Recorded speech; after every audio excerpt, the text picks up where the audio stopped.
বিন্দু আপু যে ক্যারেক্টারটা করেছেন আইরিন এবং সারিকা আপু যে ক্যারেক্টারটা করেছেন দোলন, এই দুইটা বেশি চ্যালেঞ্জিং ছিল বিকজ এগেন নারী চরিত্র ইয়াশ রোহান ভাই এবং অপূর্ব ভাইয়ের যে ক্যারেক্টার দুটা, ওগুলো চ্যালেঞ্জিং ছিল না, কারণ সামিউল ক্যারেক্টারটা হলো একজন সাংবাদিকের যে কিনা লেখক হতে চায়, লেখালেখি করতে না পেরে দুধের স্বাদ ঘোলে মেটানোর জন্য সাংবাদিকতায় আসছে। লেখার ক্ষেত্রে কার চরিত্রটি বেশি চ্যালেঞ্জিং ছিল?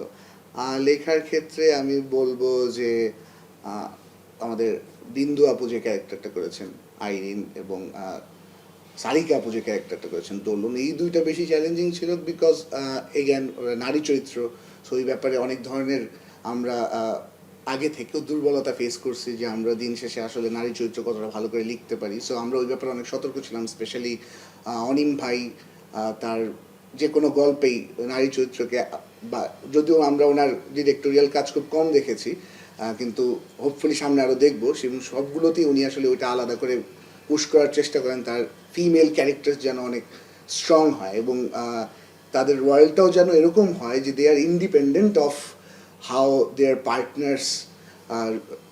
Partners go about their life.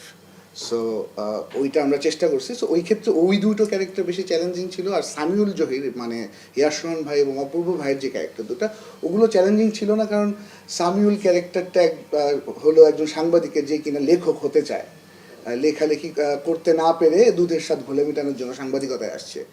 So ওইটা আমার দিক থেকে রিলেট করা খুবই ইজি, কারণ আমি হয়তো যদি আমার ভাগ্য ভালো না হতো যে এটা প্রফেশনালি করতে না পারতাম, ক্লোজেস্ট প্রফেশন আমি সাংবাদিকতাতেই যেতাম আর কি। তো সেটা আমার যাওয়া লাগে নাই, কিন্তু আমি আমার পরিচিত অনেককেই চিনি যারা আসলে অলরেডি এটা করছেন, বা এটা আসলে আমরা যখন এই গল্পটা অনেককে শুনিয়েছি, কয়েকজন সাংবাদিক সিনিয়র ভাইদেরকে শুনিয়েছি, ওনারা মানে একরকম জিনিসটা খুবই মজা করে নিয়েছেন যে ও রাইট, আপনারা তো খুব ভালো একটা জিনিস ক্র্যাক করছেন, যে আমাদের জীবনের সবারই এই আফসোস যে আমরা লেখালেখি করতে না পেরে সাংবাদিকতায় আসছি। সো ওই দিক থেকে ওটা আসলে চ্যালেঞ্জিং ছিল না।